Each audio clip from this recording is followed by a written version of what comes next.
భూలోక వైకుంఠంగా బాసిల్లుతున్న దివ్యధామం తిరుమల పుణ్యక్షేత్రం. బంగారు ఆనంద నిలయంలో సువర్ణ కాంతులతో కోరిన కోరికలు తీర్చే కోనేటి రాయిని సన్నిధి తిరుమల.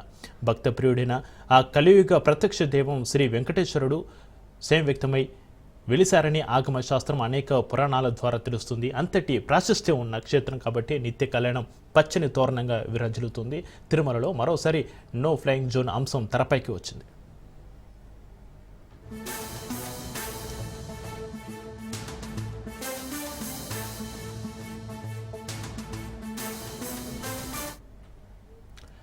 ఆనంద నిలయంలో కొలువైన శ్రీ శ్రీనివాసునికి నిత్య వార పక్ష మాస సాలకట్ల ఉత్సవాలు ఆగమ శాస్త్రం అనుసారం సాగుతూ వస్తుంది.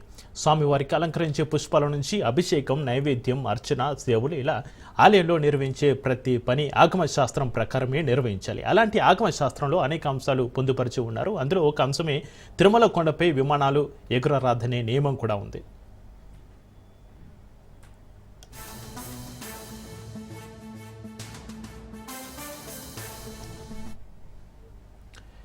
శ్రీ వైఖాసన మహర్షి రచించిన ఆగమ శాస్త్రంలో శేషాచల పర్వతం ఎంతో మహిమగల పర్వతమని, అలాంటి పర్వతంపై శ్రీ మహావిష్ణువు అర్చావతార మూర్తిగా వెలిసారని ఆగమం చెబుతోంది. స్వామివారు వెలిసిన ఆనంద నిలయంపై వాయు మార్గంలో ప్రయాణించడం ఆగమ విరుద్ధమని ఆగమ పండితులు తెలుపుతున్నారు. ఆగమ పండితుల సిఫార్సుతో టీటీడీ పాలక మండలి గత ప్రభుత్వం హయాంలో తిరుమలను నో ఫ్లయింగ్ జోన్గా ప్రకటించాలని విమానయాన మంత్రిత్వ శాఖను కోరారు.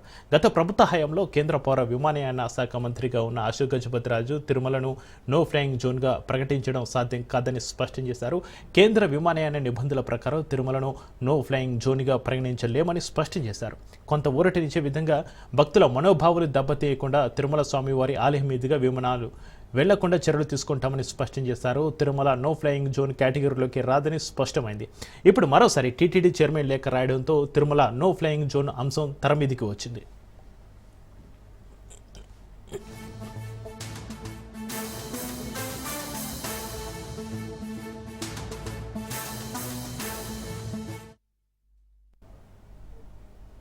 ఇక కేంద్ర విమానయాన శాఖ మంత్రి రామ్మోహన్ నాయుడుకి టీటీడీ చైర్మన్ బిఆర్ నాయుడు లేఖ రాశారు. తిరుమల క్షేత్రాన్ని నో ఫ్లయింగ్ జోన్గా ప్రకటించాలని కోరారు. ఆగమ శాస్త్రం, ఆలయ పవిత్రత, భద్రతతో పాటు భక్తుల మనోభావాలను దృష్టిలో ఉంచుకుని ప్రకటన చేయాలని అభ్యర్థించారు.